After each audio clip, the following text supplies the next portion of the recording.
À propos de cette maison, à partir de maintenant, Kristen et sa famille vont vivre ici. Alors, pourriez-vous déménager ailleurs, quoi? J'étais abasourdi par cette déclaration soudaine, incapable de comprendre ce qui se passait, et tout ce que je pouvais faire était d'écouter avec perplexité les paroles de ma mère d'amour. Tu m'écoutes? Et tiens, prends ça. Qu'est-ce que c'est que ça? Mon mari m'a tendu un papier plié. Dès que je l'ai déplié, j'ai compris qu'il s'agissait d'une demande de divorce. Je ne comprenais pas du tout les intentions de ma belle-mère ou de mon mari. Vous comprendrez quand vous l'ouvrirez. C'est le papier du divorce.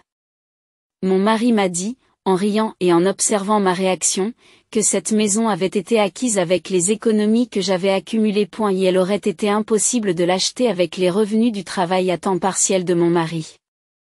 Malgré le souhait de ma belle-mère et de mon mari de la transformer en duplex, c'est dans cette situation difficile que je me suis retrouvée. Pourquoi me mettre dans une situation aussi difficile? D'accord. J'ai compris. Alors, c'est bon si je m'en vais, n'est-ce pas? Lorsque j'ai dit cela, ils étaient tous les deux ravis. Maintenant, nous pouvons enfin nous débarrasser de la bruyante et avoir la paix. Je n'aurais jamais pensé qu'elle partirait si facilement. Leur fin sera sans doute misérable. Je voulais qu'ils voient. Je ferai en sorte qu'ils le regrettent, eux seuls. Il y a 3 ans, je travaillais dans la même société commerciale que mon mari, Steve, et nous nous sommes mariés par la suite. J'ai quitté mon emploi après mon mariage, mais il y avait une raison particulière à cela. Tout en travaillant, je dessinais des illustrations comme passe-temps et je les partageais sur les médias sociaux. À un moment donné, mes illustrations sont soudainement devenues populaires sur les médias sociaux, ce qui a entraîné des commandes fréquentes. Et maintenant mon revenu mensuel peut atteindre jusqu'à $10 000. J'ai enfin commencé à gagner plus. C'est vrai? C'est formidable.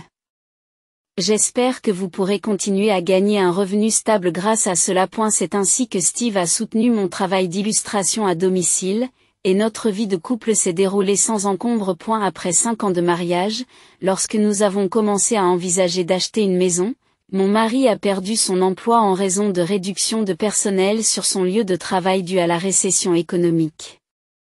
J'ai travaillé si dur pour l'entreprise et j'ai été traité de la sorte. Je suis désolé. Je n'ai pas trouvé les mots pour encourager mon mari, qui s'est excusé en pleurant.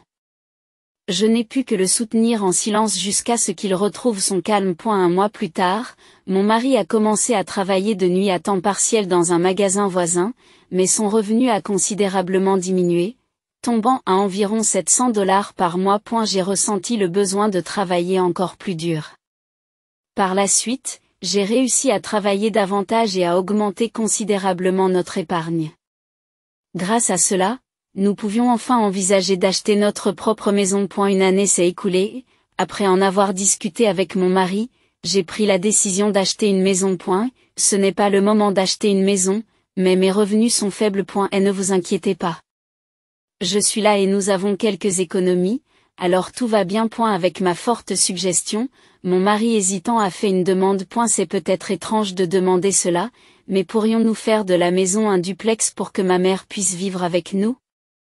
Mon père est décédé, surtout. Notre maison familiale est assez ancienne. Ma mère m'a également dit qu'elle préférerait un duplex si nous construisions une nouvelle maison. Mon beau-père est décédé d'une crise cardiaque alors que mon mari était jeune. J'avais reçu le soutien de ma belle-mère et je comprenais à quel point mon mari tenait à elle. D'accord, c'est décidé. Nous allons respecter la volonté de votre mère et votre demande, et faire de notre maison un duplex. Nous sommes donc allés chez le constructeur avec ma belle-mère et nous avons signé le contrat pour notre maison idéale. En ce qui concerne l'intérieur, nous avons tenu compte de l'avis de mon mari et de ma belle-mère. Dans l'idéal, j'aurais préféré l'aménager davantage à mon goût, mais j'étais heureuse tant qu'ils étaient satisfaits. Cependant, je n'aurais jamais imaginé être trahie d'une manière aussi inattendue. Environ 10 mois après la signature du contrat, notre maison a enfin été achevée. Nous avons également aménagé un espace de travail, et son confort a grandement contribué à mes activités créatives. Wendy, merci beaucoup d'avoir construit une si belle maison. Il n'y a pas de quoi. Je vous suis toujours reconnaissante de votre soutien. Et ma belle-mère aime beaucoup la maison et ne cesse de m'exprimer sa gratitude. La voir si heureuse me rendait vraiment joyeuse. Et la vie dans la nouvelle maison a commencé en douceur, mais au bout de 3 mois, j'ai remarqué un changement dans le comportement de ma belle-mère à mon égard. Tu pourrais ranger un peu ma chambre. Ah, je suis un peu occupée par mon travail en ce moment. Occupée ou pas, tu es toujours enfermée dans ta chambre, n'est-ce pas? Steve m'a dit que tu ne travaillais pas assez. Je ne travaille pas assez. Qu'est-ce que mon mari a vu pour dire une chose pareille? Cette maison a été construite avec mes revenus, et pourtant je voulais me disputer avec ma belle-mère, mais comme je ne savais pas si Steve avait vraiment dit cela.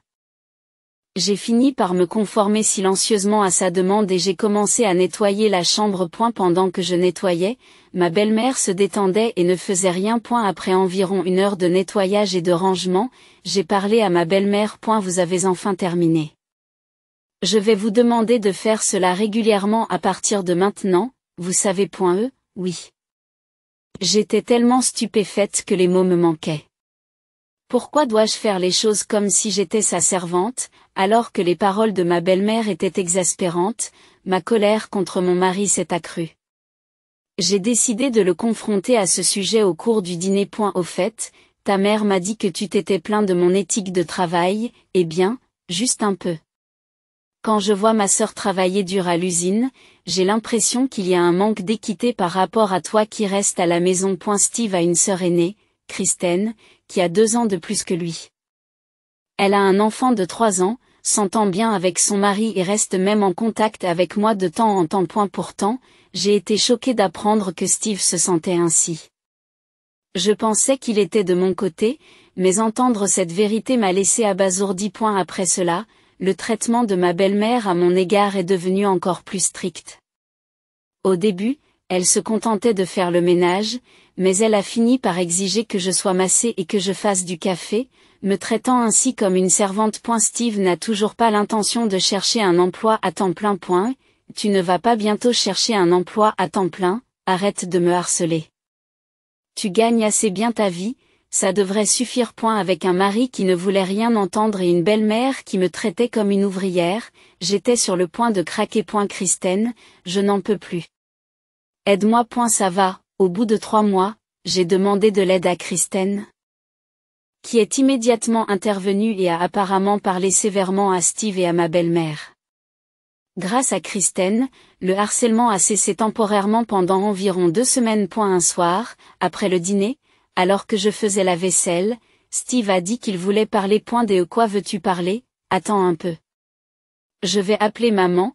Alors assieds-toi là. Me demandant ce que j'allais entendre, j'ai attendu anxieusement ma belle-mère et mon mari sur le canapé du salon. Désolé de vous avoir fait attendre. Steve m'a dit que vous aviez quelque chose à me dire. En disant cela, ma belle-mère et mon mari ont échangé un regard et un sourire. Prenant son temps, ma belle-mère a commencé à parler. À propos de cette maison, à partir de maintenant, Kristen et sa famille vont vivre ici. Alors, pourriez-vous déménager ailleurs? Quoi? J'étais abasourdie par cette déclaration soudaine, incapable de comprendre ce qui se passait, et tout ce que je pouvais faire était d'écouter et de rester perplexe face aux paroles de ma belle-mère. Vous m'écoutez? Et tiens, prends ça. Qu'est-ce que c'est? Mon mari m'a tendu un papier plié. Dès que je l'ai déplié, j'ai compris qu'il s'agissait d'une demande de divorce. Je ne comprenais pas du tout les intentions de ma belle-mère ou de mon mari. Vous comprendrez quand vous l'ouvrirez. Ce sont les papiers du divorce. Mon mari m'a dit en riant, en observant ma réaction, que cette maison avait été acquise avec les économies que j'avais accumulées. Et elle aurait été impossible de l'acheter avec les revenus du travail à temps partiel de mon mari. Malgré le souhait de ma belle-mère et de mon mari de la transformer en duplex, voilà la situation dans laquelle je me trouve. Pourquoi dois-je me retrouver dans une situation aussi difficile? Que s'est-il passé entre vous 2 ces derniers mois? J'apprécie que vous ayez mis cette maison à notre disposition. Mais vos revenus dépassent ceux de Steve? Ce qui le met dans une situation difficile. Nous n'avons pas besoin de quelqu'un qui ne respecte pas son mari dans cette maison. C'est pourquoi nous avons décidé que Kristen vivrait ici à la place. C'est vrai. Je suis franchement jaloux que tu te débrouilles bien tout seul. Je n'ai pas quitté mon travail de mon propre chef, et pourtant on me met la pression pour que je continue à chercher du travail. J'en ai marre. C'est donc la raison. Le traitement sévère qu'ils m'ont réservé était basé sur un tel contexte. Je m'étonne de leur raisonnement puéril. Cette maison a été achetée avec mes revenus. Je voulais vraiment dire que c'est vous deux qui devriez partir. Mais je n'ai plus l'énergie pour répondre. D'accord, j'ai compris. Alors c'est bon si je pars, n'est-ce pas? Oui, c'est ça. Maintenant, nous pouvons enfin nous débarrasser du bruyant et avoir la paix. Quand j'ai déclaré que je partirais, ils ont eu du mal à cacher leur joie. Eh bien, si c'est ce qu'ils veulent, je répondrai de la même façon. Observez bien. Je ferai en sorte qu'ils le regrettent. À partir de ce moment, je me suis juré de me venger. Le lendemain, j'ai préparé le strict minimum et j'ai quitté la maison. Ma belle-mère et Steve étaient là pour m'accueillir. Mais il n'y avait pas la moindre trace de tristesse. N'oubliez pas de présenter les papiers du divorce. Pensez que je n'aurai plus à vous voir me met de bonne humeur. Nous prendrons bien soin de cette maison. Ne vous inquiétez donc pas. Il disait ce qu'il voulait. Et ne vous inquiétez pas. Je ne vous laisserai plus faire à partir de maintenant. Après avoir quitté la maison, j'ai immédiatement contacté Kristen. Allô, Kristen? Oh, qu'est-ce qu'il y a? En fait, je lui ai dit que ma belle-mère et Steve m'avaient demandé de quitter la maison, et que Kristen était censée vivre dans la maison après moi. Qu'est-ce qui se passe? Qu'est-ce qui se passe? On peut se voir quelque part pour parler? Cette information était totalement nouvelle pour Kristen. Pour discuter des détails, je me suis rendue dans un café voisin qu'elle m'a suggéré.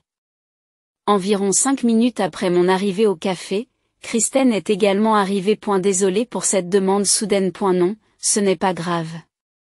De toute façon, je n'ai nulle part où aller. Alors que je disais cela avec une pointe d'autodérision, l'expression de Kristen s'est accentuée. À ce sujet, je n'ai rien entendu de la part de maman ou de Steve. En fait, je n'étais pas au courant. Mon mari et moi prévoyions de construire une maison ailleurs. Vous n'étiez vraiment pas au courant, je n'en savais vraiment rien. J'en ai été surprise moi aussi. Cela signifie que Steve et ma belle-mère ont menti au sujet de l'emménagement de Kristen pour me chasser de la maison. Sachant cela, je réalise que je n'ai plus besoin de m'accrocher à cette maison. Je suis soulagée de l'apprendre. En fait, j'envisageais de vendre la maison, même si vous alliez vraiment y vivre. J'ai pris ma décision maintenant. Je ne veux pas du tout que ces deux-là soient heureux. En effet, ils sont allés trop loin. C'est à toi de décider ce que tu veux faire, Wendy. Je ne peux pas ignorer ce qui s'est passé cette fois. Je me suis sentie soulagée après avoir parlé à Kristen. Je suis si heureuse d'avoir pu te parler, Kristen. Je vous remercie. Après avoir quitté le café, je suis allée directement à la mairie pour déposer les papiers du divorce. Ensuite, j'ai rendu visite à un agent immobilier pour discuter de la vente de la maison et du terrain, et j'ai remis le registre des propriétés. Ces deux-là doivent vivre paisiblement, sans se douter de rien. Chaque fois que je pense à eux, la colère monte en moi. L'agent immobilier a indiqué que la propriété était bien située et relativement récente, de sorte qu'un acheteur devrait être trouvé rapidement. Contactez-moi dès qu'elle sera vendue. Je serai chez mes parents pendant un certain temps. J'ai tout laissé à l'agent immobilier et je suis retournée chez mes parents. 1 heure plus tard, je suis arrivée à la maison et mes parents m'ont accueilli, bien que surpris par mon retour soudain. 2 semaines plus tard, j'ai reçu un appel m'informant qu'un acheteur potentiel était intéressé par la maison. Il voulait voir la maison immédiatement et prévoyait de la visiter le week-end suivant. Serait-il possible que je me joigne à la visite? En tant qu'ancien résident, je peux fournir des informations détaillées sur la maison. L'agence immobilière a contacté les acheteurs potentiels, qui ont été ravis et ont demandé ma présence. Maintenant, vos moments de bonheur ne dureront pas longtemps. Le simple fait d'imaginer leur visage choqué me fait sourire. Puis vint le jour de la visite. Alors que l'agent immobilier ouvrait la porte d'entrée, mon ex-mari, Steve, est apparu, troublé. Qu'est-ce que c'est que ce bordel? Qui êtes-vous? Je vais appeler la police. Surpris par la voix forte de Steve, l'agent immobilier a hésité, mais j'ai pris la parole par derrière. Et ne vous inquiétez pas pour lui. Il n'a pas le droit de dire de telles choses. Wendy, qu'est-ce qui se passe? Ignorant la réaction de Steve, je conduis les acheteurs potentiels et l'agent à l'intérieur de la maison. Voici le salon. Alors que je poursuivais la visite, Steve a de nouveau élevé la voix, essayant de s'interposer. Attendez un peu. Qu'est-ce qui se passe? C'est à vous que je le demande. Et ma belle-mère est également arrivée, ajoutant à l'agitation. Ah, quel ennui. Qu'est-ce que ça veut dire? Je vais appeler la police. Et la police. Allez-y, appelez-la. De toute façon, cette maison n'est plus la vôtre. Je suis sincèrement désolé pour les visiteurs. Je dois parler à ces deux-là, alors attendez dehors. Si vous avez des questions, n'hésitez pas à les poser. Sur ces mots, j'ai emmené Steve et ma belle-mère à l'extérieur pour leur expliquer la situation. Steve était rouge de colère. Pourquoi cette visite? Pourquoi montrez-vous notre maison à d'autres personnes? Je n'en reviens pas. Comment osez-vous venir ici et annoncer? Il ne semble pas avoir saisi toute la situation. Il est temps de clarifier les choses. Votre maison. C'est ridicule. J'ai acheté cette maison. Seul mon nom figure sur le registre. Et j'ai confirmé avec votre sœur, Kristen. L'histoire de l'emménagement de sa famille était un mensonge complet. Que les choses ont changé soudainement. Ce sont des choses qui arrivent. Vous pensez vraiment que cette excuse va marcher? J'ai directement confirmé avec Kristen, et elle ne savait rien de ce dont vous discutiez tous les deux. Confrontés à la vérité, ils restèrent sans voix, se mordant les lèvres. Laissez-moi vous expliquer qui sont les visiteurs d'aujourd'hui. J'ai mis cette maison sur le marché. Par conséquent, ni moi ni vous ne la possédons actuellement. L'agence immobilière, elle, l'est. Aujourd'hui, des personnes intéressées par l'achat de cette maison sont venues la visiter. Vous comprenez maintenant, si arbitrairement. Qu'est-ce qu'on est censé faire maintenant? Cela n'a rien à voir avec moi. Si vous ne partez pas maintenant, vous risquez d'être dénoncé pour violation de domicile. Alors que je disais cela calmement, Steve et mon ancienne belle-mère ont commencé à s'excuser, le visage au bord des larmes. Et ne soyez pas si froid. Ne nous abandonnez pas. Vous connaissez mes revenus. Je ne peux pas vivre comme ça. Oublions le divorce. Reprenons à zéro. C'est ce que nous devrions faire. En réponse à leur proposition désespérée, je n'ai pas pu contenir ma colère et j'ai fini par gifler Steve sur la joue de toutes mes forces. Arrêtez vos excuses puériles. Qui a proposé le divorce? C'est toi, n'est-ce pas? Tes revenus sont faibles parce que tu n'as jamais cherché sérieusement du travail. Mère, tu as dorloté ton fils et tu as essayé de me chasser de la maison. Et maintenant, tu veux profiter de moi? Soyons clairs. Je n'ai pas l'intention de m'occuper de toi ou de te pardonner. Maintenant, soit tu fais tes valises et tu t'en vas, soit j'appelle la police. Faites votre choix. Avec toute ma colère, je leur ai dit la vérité. Je suis désolé. Je suis vraiment désolé. Effrayés, ils sont rapidement retournés à l'intérieur. Au bout de 20 minutes, ils ont pris leurs affaires et ont quitté la maison en toute hâte. Quelle paire gênante ils étaient. Penser qu'ils pouvaient agir égoïstement et compter sur moi pour mener une vie confortable était une énorme erreur de calcul. Ils devront se débrouiller seuls à partir de maintenant. Je m'excuse pour le dérangement. Le problème a été résolu. Vous n'avez pas à vous inquiéter de voir ces deux-là réapparaître ici. Après les avoir accompagnés, je me suis excusé auprès des acheteurs potentiels et de l'agent immobilier et j'ai repris la porte de la maison. 2 semaines plus tard, j'ai appris que la vente de la maison était finalisée. Je pouvais enfin tourner la page sur les souvenirs amers liés à cet endroit. En respirant profondément, j'ai retrouvé mon calme. C'est alors que j'ai reçu un appel de Kristen. Bonjour, ça fait un moment. Ça fait un moment. Comment vas-tu? Ça fait un moment. En fait, j'ai réussi à vendre la maison. C'est une bonne nouvelle. Après une conversation agréable avec Kristen, je me suis mise à me poser des questions sur Steve et sa mère. A eu fait, comment vont-ils maintenant? D'après ce que j'ai entendu, ils vivent ensemble dans un appartement délabré et de faible valeur. Steve travaille toujours à temps partiel au magasin et a du mal à trouver un emploi à temps plein en raison de son âge, ce qui rend difficile l'obtention d'un emploi stable. En conséquence, ils ont des difficultés financières et la mère a commencé à travailler à temps partiel dans un supermarché pour aider à joindre les deux bouts. Avec le recul, Wendy, décider de divorcer était peut-être le meilleur choix pour toi. En recevant ces informations détaillées de Kristen, je me suis sentie rassurée sur le bien fondé de ma décision. Si j'avais continué à vivre avec eux, les charges mentales et financières auxquelles j'aurais été confrontée auraient été bien plus lourdes qu'aujourd'hui. Tu as peut-être raison. J'aimerais rester en contact avec toi, Kristen. Si tu es d'accord, vraiment? J'en suis ravie. Restez en contact, s'il vous plaît. Allons déjeuner avec mon enfant un de ces jours.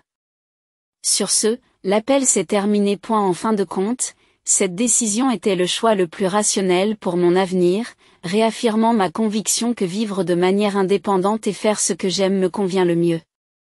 Pour l'instant, je me sens bien sans mariage ni romance. Je n'ai jamais été dans un endroit comme celui-ci auparavant. C'est comme un rêve devenu réalité de vivre dans un endroit comme celui-ci. La voix légère de Carrie s'est répandue dans tous les coins de la maison. Sam, mon frère, s'est mis à écouter cette voix et a dit, un peu taquin, Emma, tu es encore là? Tu peux partir un peu plus tôt? Sam a gloussé et Carrie s'est penchée dans les bras de Sam avec douceur. Elle m'a souri un peu méchamment et a légèrement touché le front de Sam avec son doigt. Oh, mon Dieu, ne dis pas ça. Emma est célibataire. Tu dois être un peu plus prudent. Quand je les ai regardés après leur arrivée chez mes parents, j'ai eu l'impression qu'ils ne pensaient vraiment qu'à eux. À quoi pensaient-ils, ces deux-là? Mes parents ne me donneraient qu'un petit avertissement. Ce n'est peut-être pas une bonne idée. Mais ils ne semblent jamais penser à moi. Sam et Carrie chuchotent joyeusement l'une à l'autre pendant que je fais mes valises. Elles n'ont pas l'air de se soucier de l'état de cette maison ni de mes sentiments à son égard. Il est peut-être trop tard pour avoir des regrets. Je m'appelle Emma. Je suis une jeune femme célibataire de 24 ans, et mes journées ont toujours été animées par mes jeunes frères un peu pénibles, Sam et sa femme Carrie.